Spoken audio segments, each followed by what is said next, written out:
Foi muito bom. A programação de agora à tarde também foi uma bênção. Falou desse? Eles cantaram de manhã e agora à tarde. Quando eu estava vindo para cá, eles estavam indo embora, encontramos no caminho, digamos, né? Eles já estavam indo embora, falaram comigo, agradeceram. Eles cantam muito bem. Tem 20 anos de profissão, né? Eles já estão bem afinados, desde novinho, né? Que eles cantam. Desde novo? E é de família de cantor, né? Porque os três são irmãos. Ele é de onde? São irmãos, Eles são irmãos. Então diferente, né? Não parece. Não tem nada em comum com o outro. Não parece não. Eles não parecem não com o outro. Os três irmãos ali, são três irmãos. Não parece não, é diferente. Não parece não, mas eles são irmãos. Pai e mãe, como diz a história. Então, assim, uma família que se uniu para louvar a Deus, né? E tem dado certo, né? De onde? Eles são de Salvador. Eles, hoje, aquele que toca o teclado, ele mora em Araci e trabalha em Salvador. Olha que dificuldade, viu? Depois da pandemia. A esposa dele trabalhava em Salvador e ela perdeu o emprego por conta da pandemia. Ela é de Araci, ela voltou para Araci. E aí ele trabalha lá até quinta-feira, me parece. E vem quinta, sexta e sábado. E domingo ele fica aqui. Aí na segunda ele volta para Salvador. Aquele que é mais senhor, né? Ele trabalha no IAN. E o outro irmão também é professor, lá no IAN. Professor de geografia. Então os dois ficam lá, né? Na faculdade. O Maguinho, né? O Maguinho e o mais velho, né? Que ele professor. já grisalho. Tem programações, você já viu programação aqui em Pombal, ele anda muito junto com aquele pessoal, quem fez aquele curso de teologia, teve aula com ele. Assim, ele anda muito, os outros não tanto, mas ele anda muito. O pessoal da associação, ele canta solo, né? E assim, quando tem programação lá especial lá no IAN, a gente já sabe, porque eles cantam, vem outros cantores, mas eles também cantam sempre. Já é acostumado, né? Eles já foram várias vezes na Novo Tempo, já tem vários clipes aí espalhados, né? Pelo mundo, já são 20 anos de carreira, digamos assim. Muita coisa, né? Então, irmãos, foi uma bênção a gente ter trazido, né? Eles são muito amigos do pastor Jefferson. De lá do ele, quando o pastor Jefferson estudou lá no IAN, fez amizade com eles. E graças a Deus a gente conseguiu trazer. E ele falou assim: não, eu gostei muito dessa igreja aqui. Um povo animado. Logo quando eu cantava uma música conhecida, você vê que todo mundo acompanhava, né? E animou lá, né? Aí animava muito. Ele falou: um povo animado aqui, um povo simpático, receptivo. E eu quero voltar mais vezes aqui. Vou voltar com fé em Deus, né? Não demora. E vamos começar a nossa palestra de hoje.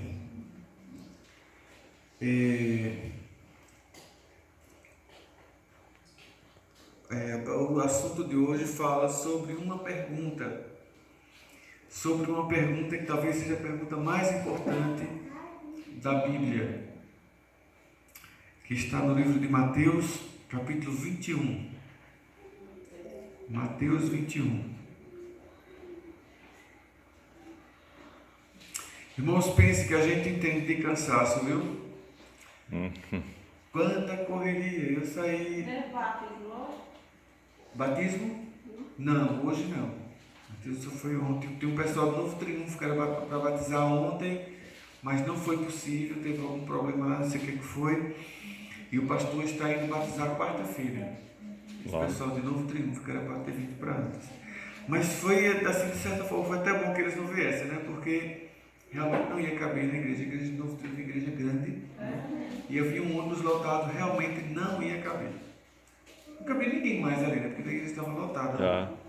Ficou muitas as cadeiras lá de fora também ficou lotadas, né? Aí não ia comportar não mesmo.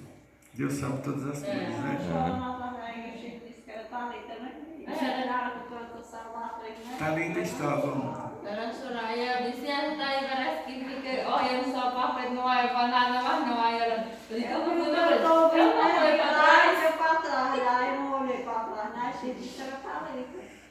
Thalita estava ontem. Vamos orar, né, antes de estudarmos a palavra. Santo e amado Pai, nós te agradecemos, Senhor, por estarmos aqui. Apesar de muitas lutas, cada um tem os seus compromissos, mas aqui estamos dedicando esse tempo, Pai, para ouvirmos a Tua palavra. Então queremos te pedir que o Senhor fale aos nossos corações nesse momento. Nós possamos sair daqui, Deus, cheio do Teu Espírito e do conhecimento da Bíblia. Em nome de Jesus te pedimos. Amém. Amém. Mateus capítulo 21, versículo 10. Versículo 10. Que diz o seguinte: E, entrando em Jerusalém, toda a cidade se alvoroçou e perguntavam: quem é este? Talvez essa pergunta aqui seja a pergunta mais importante que tem na Bíblia. A palavra diz que quando Jesus entrou em Jerusalém, toda a cidade se alvoroçou. E as pessoas começaram a perguntar: e quem é esse homem que chegou aqui que alvoroçou a cidade tanto, né? O que mexeu tanto com as pessoas? Nós temos a resposta, né? Nós temos a resposta. No versículo 11, eles falaram o seguinte: aí a multidão clamavam: este é o profeta. Quem era esse profeta? Jesus de Nazaré da Galileia. Era a resposta. Este é Jesus. Eis aí a razão pela qual a cidade se alvoroçou quando Jesus entrou naquela cidade. Mas nós vamos meditar muito não sobre a resposta, mas sobre a pergunta. Queridos irmãos, se nós formos procurar na Bíblia uma resposta para quem era Jesus, se nós formos procurar na Bíblia uma resposta para quem era esse homem, eu acho que talvez a gente conseguisse preencher um caderno bem grande de respostas dizendo quem era Jesus. Porque desde Gênesis e Apocalipse, a Bíblia faz menção de quem é Jesus.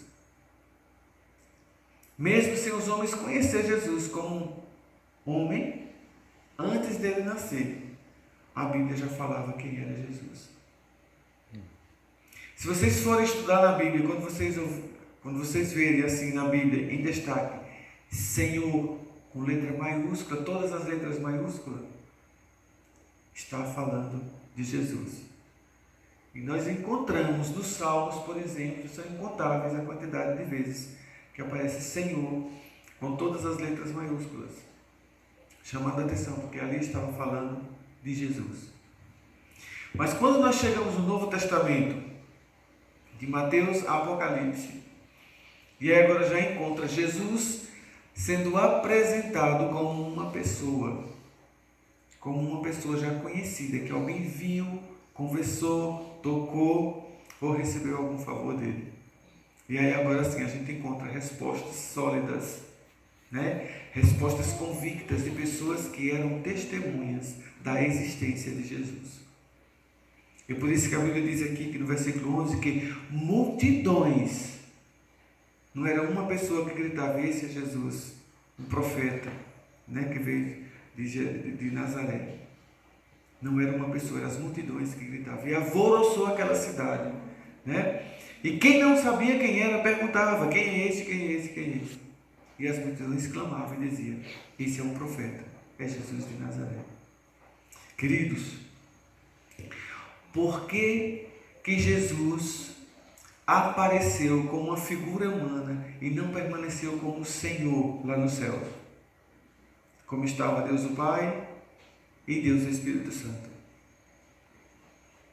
Ele tinha uma missão, e essa missão era a missão mais importante para nossas vidas. Não existia uma outra missão mais importante para os seres humanos do que a existência de Jesus como homem aqui. Porque qual é mais importante? É você nascer e morrer e se acabar? Ou você nascer, ter a oportunidade de morrer, mas ter alguém ali que lhe restaure e que tenha vida eterna? É muito mais do que simplesmente nascer. Porque nascer não é nada. E sim, é alguma coisa. Pelo menos você veio à existência. Mas o problema é que nós não temos garantia de permanência. E a garantia de permanência somente em Jesus.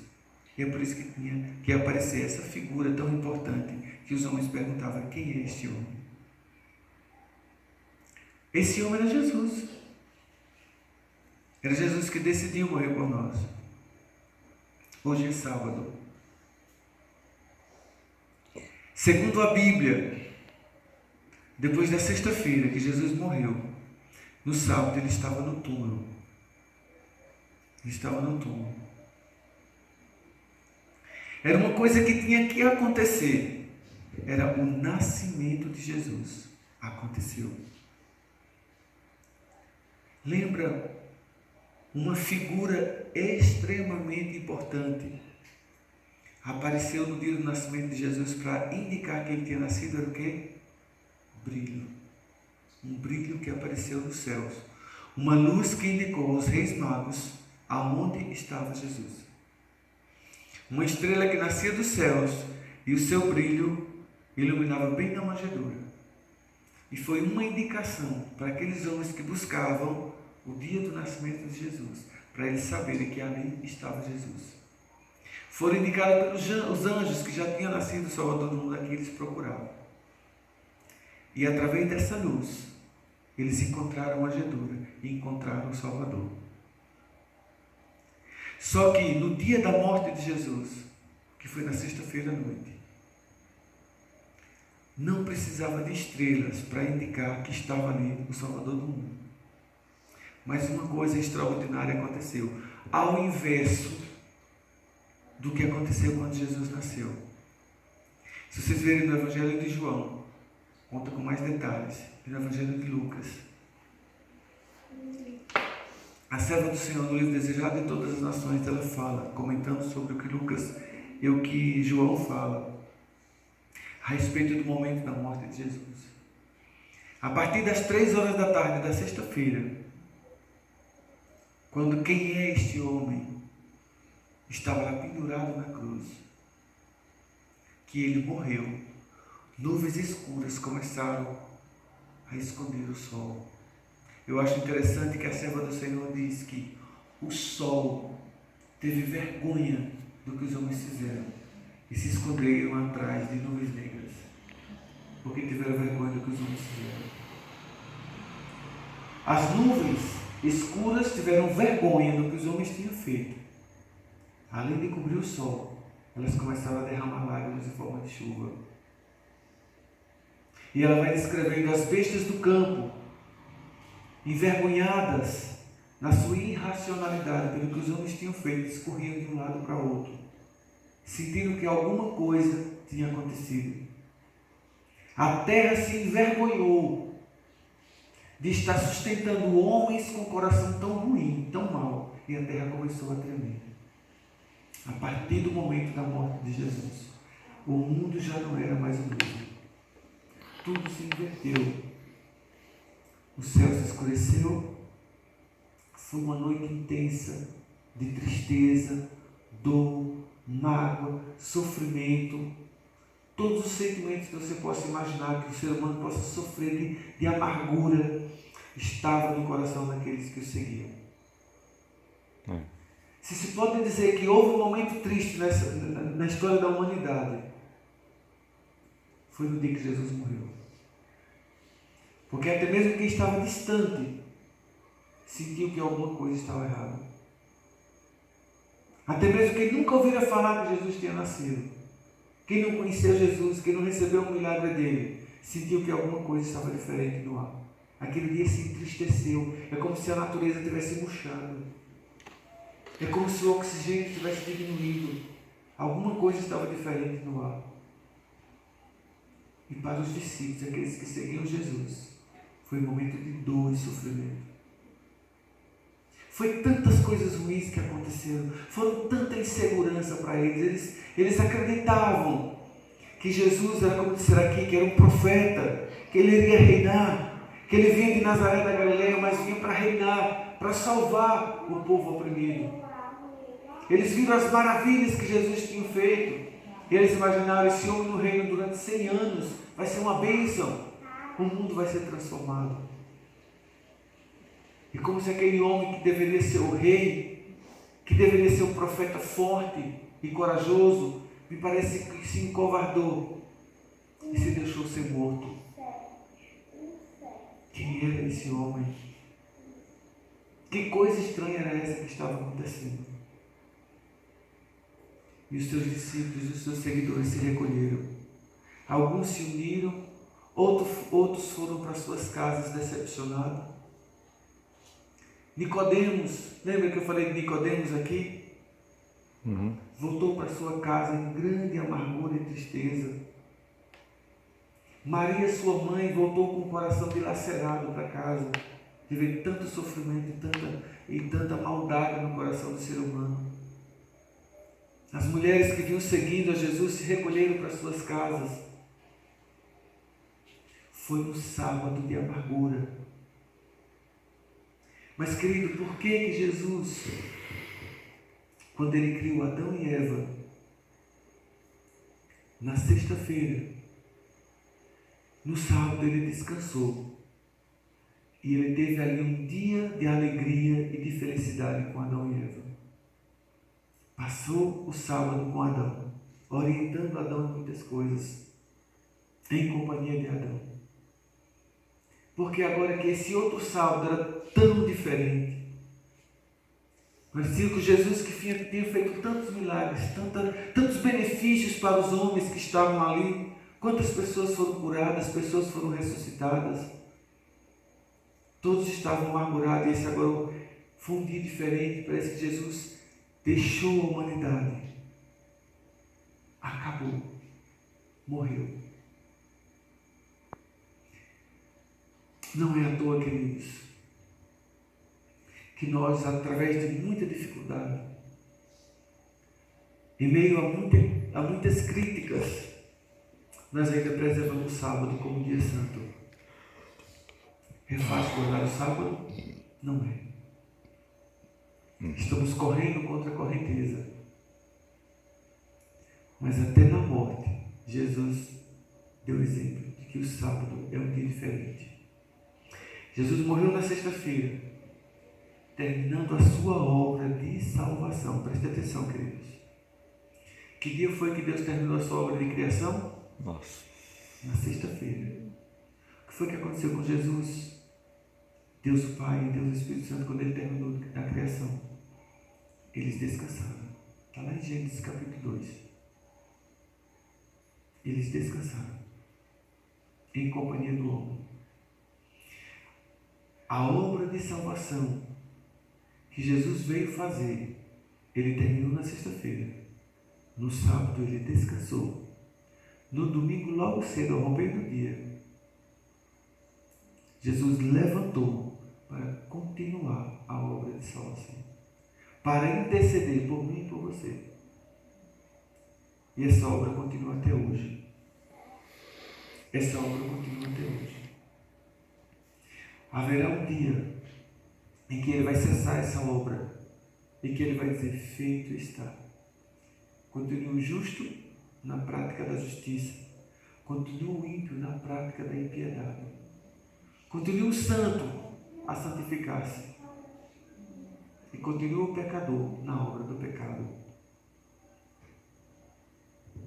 Mas hoje ele ainda continua intercedendo por nós.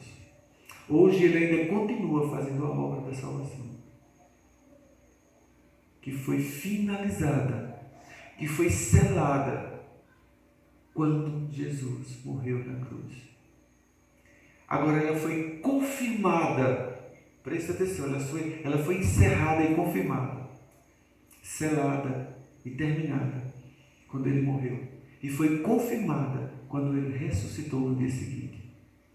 Porque quando Jesus morreu, Satanás pensou que tinha vencido.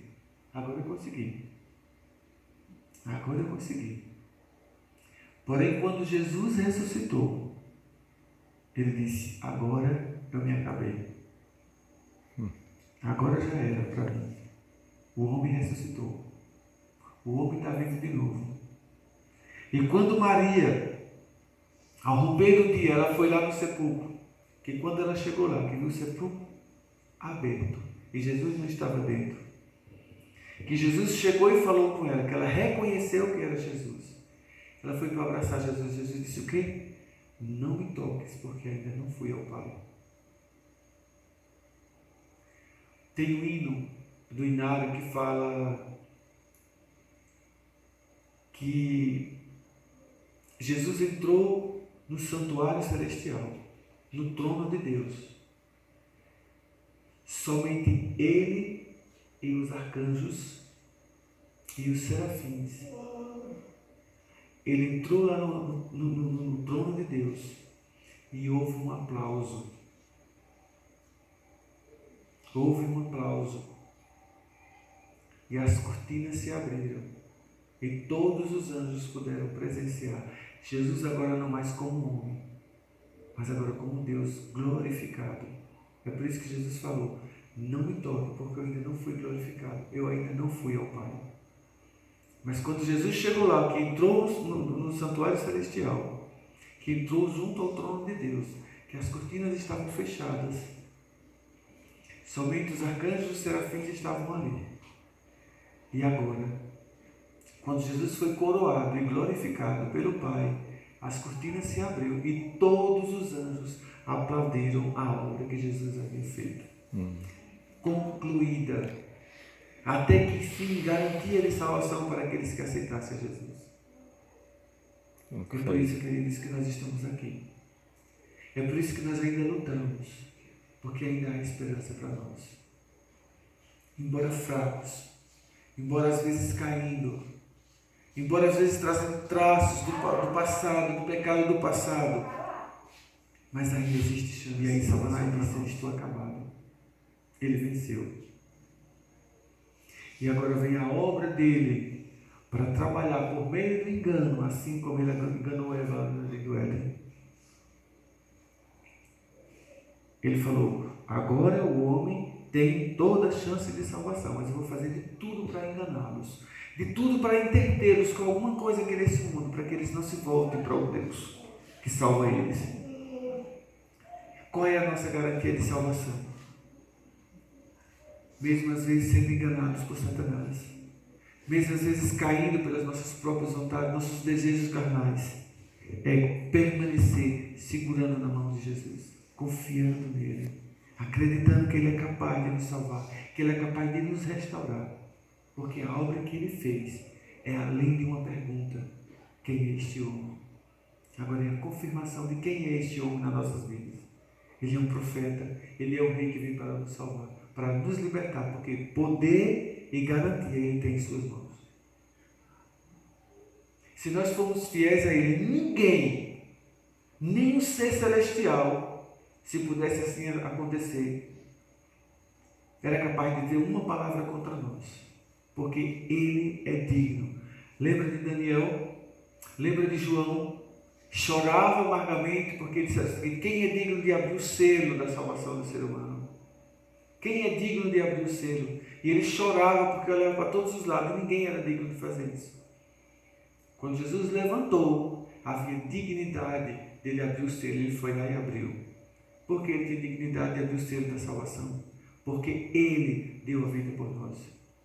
Somente ele, ninguém mais, era digno. E por isso que a nossa salvação está garantida em nome de Jesus. Porque ele morreu para nos salvar. Isso é alegria, irmãos. E quando Jesus ressuscitou, restou duas coisas no coração dos discípulos e dos apóstolos: uma angústia pela covardia que eles tinham cometido no passado, e uma tristeza no coração que, como o ser humano é mau, ao ponto de chegar a fazer o que fizeram com Jesus. A serva do Senhor disse que nem os 40 dias que Jesus passou com eles, dando as últimas orientações, nem o derramamento do Espírito Santo no dia de Pentecostes foram suficientes para tirar aquela angústia, aquela mágoa que tinha no coração deles, pelo que os homens fizeram com Jesus. Queridos, existem coisas que acontecem em nossas vidas que ficam marcadas. Que fica marcado. Por mais feliz que você seja posteriormente, mas a marca fica. Mas não são marcas que levam ninguém à perdição. É você permanecer no erro. É você permanecer caído. Agora, o que nos garante a salvação é o quê? Segurar nas mãos de Jesus. Porque Ele é digno de nos salvar. Porque Ele morreu por cada um de nós. Queridos, amanhã nós vamos estudar sobre a importância da ressurreição de Jesus, a garantia que Ele nos deu com isso, e qual o nosso papel hoje. Qual o nosso papel hoje para garantirmos essa salvação? Amanhã, pela graça do nosso Deus, nós estaremos aqui mais uma vez para estudar a palavra e confirmarmos mais uma vez de que Ele é o nosso Salvador, de que Ele é o nosso Deus, e que viver no mundo, viver nas práticas do mundo, não vale a pena. E ainda mais, nós temos um papel chamado papel missionário. Existe um campo missionário ao nosso redor, que nós precisamos influenciar pessoas ao nosso redor, para que elas reconheçam que Jesus é o nosso Salvador, e que nós honramos e glorificamos a Deus com nossas vidas. Amém? Amém. Que Deus nos abençoe, que Deus nos dê um restante de noite na sua presença, e que nós possamos glorificar e honrar o nosso Deus, porque Ele é digno de honra e de toda glória. Amém? Se Jesus disser o seguinte: não, ela não vai ser apedrejada não, solte ela. Os homens condenariam Jesus dizendo que Jesus estava transgredindo a lei de Moisés. E se Jesus dissesse assim, apedreja, ele dizia, aí é o bonzinho, né? E é o santo. Perdoou todo mundo, mas uma mulher só porque foi pego num flagrante adultério, ele não perdoou, mandou matar. Ele estava num caminho que não tinha saída aparentemente. Mas, como o versículo diz aqui, que Jesus se fazendo presente muda a história. Jesus se fez presente naquele momento na vida de Maria Madalena e com certeza teria uma solução para Maria Madalena. Teria uma solução. Qual foi a solução que Jesus encontrou? Jogando a culpa em cima dos próprios homens que vieram para apedrejar a mulher. Ele disse que se vocês se consideram santos, se vocês se consideram puros, e a Bíblia diz que Jesus conhecia o mal que tinha no coração daqueles homens, se vocês não têm pecado nenhum, pois é, vem aqui, pegou no braço de Maria e botou bem aqui no meio, ó. E os homens aí ao redor. Vocês que estão aqui, que estão com as pedrinhas na mão, se vocês não têm pecado nenhum, vocês estão com o coração puro, se vocês estão puros diante de Deus, atirem então agora a primeira pedra. A Bíblia diz que Jesus se ajoelhou e começou a escrever com o dedo no chão. Imagina o que era que Jesus escrevia. O Espírito de Profecia diz que ele começou a escrever o nome do pecado de cada um que estava ali. E eles observaram o que era que Jesus estava escrevendo. Ladrões, corruptos, adúlteros. E ele começou a escrever, né? Exploradores. Começou a escrever. E aquilo foi como um punhal no coração deles. Porque qualquer um deles poderia dizer assim, eu sou puro, vou atirar a primeira pedra. E se não atirasse a primeira pedra, os outros iriam lá e atiravam também. Nenhum se sentiu digno de atirar a primeira pedra nela. A Bíblia diz que eles começaram a soltar suas pedrinhas devagarinho ali no chão e ó, Jesus passou um tempo ali escrevendo os pecadinhos deles. Aí eu dizia, eu tenho esse pecado aqui, eu que não vou atirar a pedra, eu vou cair fora, e como sabe de tudo. Caía fora e o outro pensava a mesma coisa e caiu fora. Resultado, daqui a pouco só restou Jesus e a mulher. E Jesus disse o seguinte para ela, cadê os homens que estavam condenando vocês? Ela deu aquela olhadinha assim com medo, né? E disse, eu não sei, Senhor. Eu não sei onde eles estão. Mas Jesus disse, eles não lhe condenaram. eu também não lhe condeno. Aí Jesus disse uma coisa para Maria: vai embora e não peques mais, para que não te aconteçam coisas piores.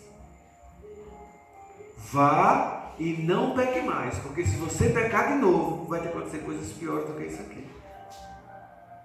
Aquela mulher envergonhada disse: mestre, eu não vou mais, eu vou ficar contigo, vou ficar aos seus pés. Quando chega mais na frente, a gente encontra Marta preocupada com as coisas de fazer e Maria onde? Aos pés de Jesus. Ela aprendeu a lição, que viver aos pés de Jesus o livra da condenação e também da morte, e da perdição e do pecado. Ficar aos pés de Jesus. Deixando a história de Maria Madalena, agora nós vamos para o capítulo 11, que fala da ressurreição de Lázaro, irmão de Maria Madalena.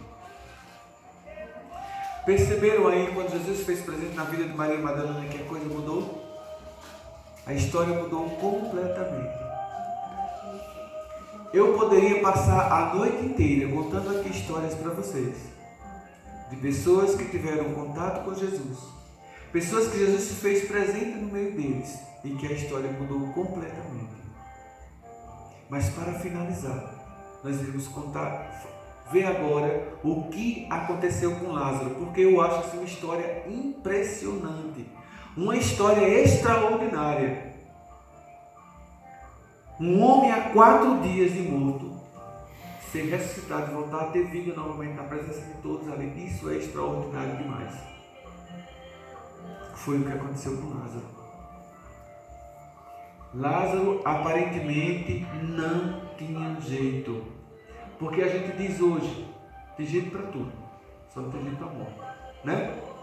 A gente diz hoje, tem jeito para tudo, só não tem jeito para a morte. E as pessoas daquela época pensavam do mesmo jeito: enquanto tiver vida, ainda tem esperança, mas morreu, acabou. Acabou-se as esperanças. Mas quando Jesus se faz presente na vida de alguém, ainda morto, existe esperança. Ele muda a história. É por isso que eu disse para vocês que hoje nós iremos aprender o significado profundo desse versículo bíblico. Onde estiverem 2 ou 3, em meu nome, eu me farei presente. E quando ele se faz presente, a história da pessoa muda completamente. E não foi diferente para Lázaro.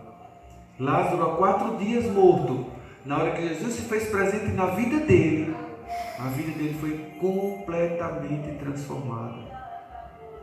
De morto, passou a ser vivo. Jesus disse: vem para fora, Lázaro. De um homem sepultado, agora estava um homem de pé, vivo, com vida novamente. Então, quando Jesus se faz presente, até para a morte é a solução. Tem jeito para tudo quando Jesus se faz presente. Mas é necessário que tenha obediência. É necessário que tenha obediência. E quem obedeceu aí nesse momento? Na história de Lázaro? Tem. Sabe o que foi que Jesus disse para aqueles homens que estavam ali? Na presença de Jesus? Vão lá e tirem a pedra. Os homens foram lá e tiraram a pedra. É por isso que eu digo, em todas as histórias nós vamos perceber que existe a parte de Deus que nós não conseguimos fazer. Existe a nossa parte que Deus não faz por nós. Jesus poderia ter puxado a pedra, não poderia? Uhum. Mas essa parte os homens poderiam fazer. Não precisava Jesus se envolver com isso. Os homens poderiam fazer, Jesus pediu: faça isso. É a parte de vocês. Os homens fizeram. Senhor, mas já cheira mal o corpo. Mas mesmo assim, com uma certa desconfiança, mas foram lá e fizeram. E quando tiraram a pedra que Jesus chamou, Lázaro veio. Agora eu pergunto: aqueles homens poderiam tirar a pedra ou não poderiam? O que vocês acham? Poderia. Poderiam? Poderia, não tiraram. Tanto poderia que fizeram. Agora eu pergunto, aqueles homens tinham autoridade de dizer Lázaro vem para fora e Lázaro voltar depois de 4 dias morto? Não. Não tinha. A parte dos homens era tirar a pedra e a parte de Deus, de Jesus, era chamar a Lázaro e devolver a vida para ele. Vocês entendem? Em todos os milagres para acontecer, em todos os milagres na nossa vida que tem que acontecer, tem que ter a minha parte que Deus não faz e a parte de Deus que eu não consigo fazer. Até onde está o meu limite, eu faço. Onde os meus limites acabam, Deus faz. É por isso que nós precisamos entender que Deus age naquilo que é impossível. Os homens disseram, tem jeito para vir, para tudo, enquanto tiver vida, morreu já era, né? Mas para Jesus tem jeito até na hora da morte. É isso que nós precisamos entender. Precisamos entender que por meio da nossa obediência, da nossa crença à palavra de Deus, milagres acontecem. Coisas que estão além do nosso entendimento acontecem. Como eu falei para vocês, eu poderia estar aqui a noite inteira contando histórias de pessoas que perceberam que quando Jesus se faz presente na vida deles, faz a diferença. Mas eu acho que com a história de Lázaro basta para nós entendermos que nós temos que tomar decisão em nossas vidas. Aliás, que nós precisamos tomar decisões em nossas vidas. E é daquele que não toma decisões na vida. E tem a música. Eu gostaria que vocês ouvissem a letra da música que a Ana vai cantar e que vocês meditassem.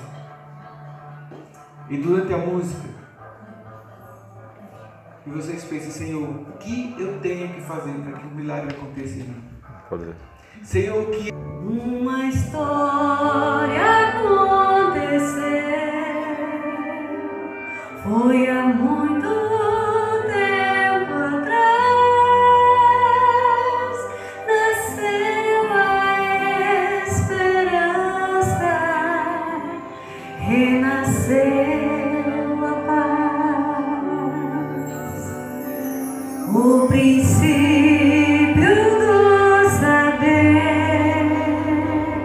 Enviado do Senhor, foi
tudo que tem, Ele dá por herança aos seus filhos. Porque Ele é bondoso. E Ele é poderoso nos seus feitos. E quando Ele se faz presente, a diferença acontece. Portanto, vamos convidar Deus para se fazer presente em nossas vidas. E vamos atender ao pedido dEle. As coisas irão acontecer. Amém? Amém. Vamos ficar todos de pé e vamos orar.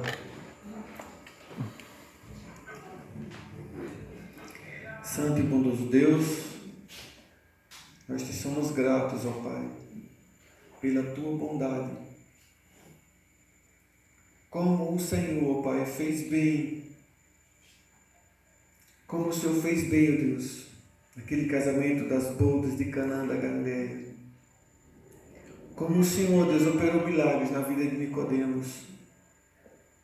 Maravilhas, ó Deus, foram operadas na vida da mulher samaritana. Te louvamos também, ó Deus, porque o Senhor, depois de 38 anos, se fez presente, ó Deus, na vida daquele paralítico.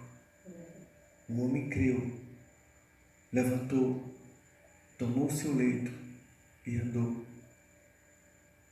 Assim também, ó Deus, nós acreditamos, Senhor, que o Senhor multiplicará os pães em nossas vidas, quando eles faltarem, Senhor. O Senhor, Deus de misericórdia, e o Senhor vai fazer com que eles se multipliquem em nossas vidas.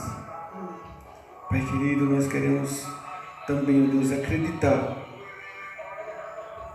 que quando estivermos a hora, Deus, de recebermos a condenação, assim como Maria recebeu, talvez pelos nossos atos errados, pelas nossas consequências erradas, nós receberemos a tua graça, Senhor, e o teu perdão. E ninguém, ó Deus, na tua presença será capaz de condenar um pecador, Deus, que se arrependeu dos seus pecados. Ninguém terá forças para isso, porque a tua força é maior do que qualquer um. Amém. Porque o Senhor é um Deus poderoso. Nós queremos também, ó Deus, que aconteçam milagres nas nossas vidas. Quando parece que tudo desmoronou, quando parece, ó Deus, que a morte chegou, que haja, Pai, ressurreição nas nossas vidas, assim como aconteceu na vida de Lázaro. Amém. Ó Pai querido, pedimos a unção do Teu Espírito sobre nós. Que o Senhor, ó Pai, nos dê uma noite na Tua santa presença. E que a Tua graça nos alcance hoje e sempre. Em nome do Senhor Jesus te pedimos. Amém. Amém.